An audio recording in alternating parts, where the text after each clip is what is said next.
Selamat sore, Assalamualaikum warahmatullahi wabarakatuh. Pada kesempatan ini saya akan mempresentasikan materi tentang kaitkan SIG dengan pemetaan. Dan sebelum saya mempresentasikan materi saya, yang dimana materi ini akan dijadikan perkenalkan, nama saya Angelina Reynolds-Tijar, NIM 2021 520082, UAS Pemetaan dan SIG. Kaitkan SIG dengan pemetaan. Pembahasan yang pertama, apa itu SIG menurut para ahli? Kedua, kegunaan SIG. Ketiga, komponen SIG. Keempat, data SIG. Kelima, sumber data SIG. Keenam, konsep dasar kerja SIG. Ketujuh, tahapan proses SIG dan subsistem SIG. Dan yang terakhir, aplikasi SIG. Apa itu SIG?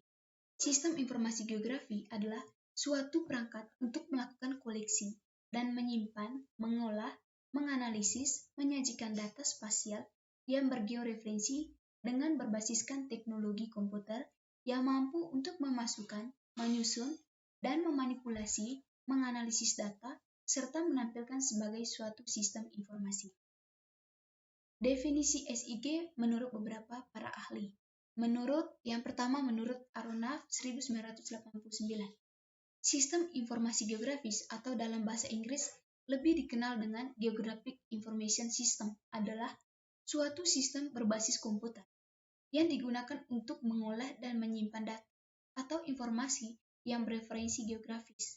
Yang kedua, menurut Barrow 1986, SIG merupakan alat yang bermanfaat untuk pengumpulan, penimbuhan, pengambilan kembali data yang diinginkan, dan penayangan data ke ruangan yang berasal dari kenyataan dunia. Yang ketiga, menurut Marble et al. 1983, SIG merupakan penanganan data ke ruangan. Kegunaan SIG sebagai alat untuk yang pertama, melakukan query dan analisis, yang kedua, membuat keputusan yang akurat, yang ketiga, memproduksi data. Komponen SIG. Komponen utama SIG. Yang pertama SDM atau sumber daya manusia. Yang kedua sistem komputer atau hardware dan software. Yang ketiga data atau data spasial dan atribut. Yang terakhir metodologi atau prosedur. Data SIG. Data SIG dapat dikelompokkan menjadi dua bagian. Yang pertama, data spasial atau spatial data. Dalam hasil pengukuran dan pencitraan terhadap suatu unsur keruangan yang berada di bawah pada suatu atau di atas permukaan bumi dengan keberadaannya mengacu pada posisi koordinat atau bergeoreferensi. Yang kedua, data atribut atau atributi data. Mempresentasikan aspek-aspek deskriptif dari fenomena yang dimodelkan. Sumber data SIG. Yang pertama pemetaan nasional, kedua satelit, ketiga fotogrametri, keempat GPS, yang terakhir terstris. Format data SIG, model vektor dan raster. SIG bekerja dengan dua format data, yaitu model vektor dan model raster.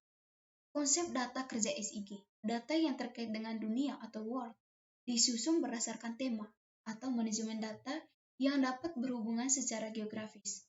Dengan manajemen data tersebut, menyajikan informasi secara cepat dan akurat, menggabungkan atau mengoverlay dari beberapa lapisan atau tema sehingga diperoleh informasi baru. Secara umum, proses SIG terdiri dari 5 tahapan. Yang pertama, input data, kedua, manipulasi data, ketiga, manajemen data, yang keempat, query dan analisis, yang terakhir, visualisasi. Aplikasi SIG. Ada beberapa aplikasi SIG. Yang pertama, contoh aplikasi SIG. Aplikasi SIG untuk tata ruang wilayah. Kedua, aplikasi SIG untuk manajemen pertambangan. Yang keempat, aplikasi SIG untuk pertahanan. Dan yang terakhir, aplikasi SIG untuk telkom dan PLN. Sekian dan terima kasih. Sekian dari presentasi singkat saya. Mungkin ada salah kata pada saat presentasi, saya mohon maaf. Sekian dan terima kasih. Selamat sore.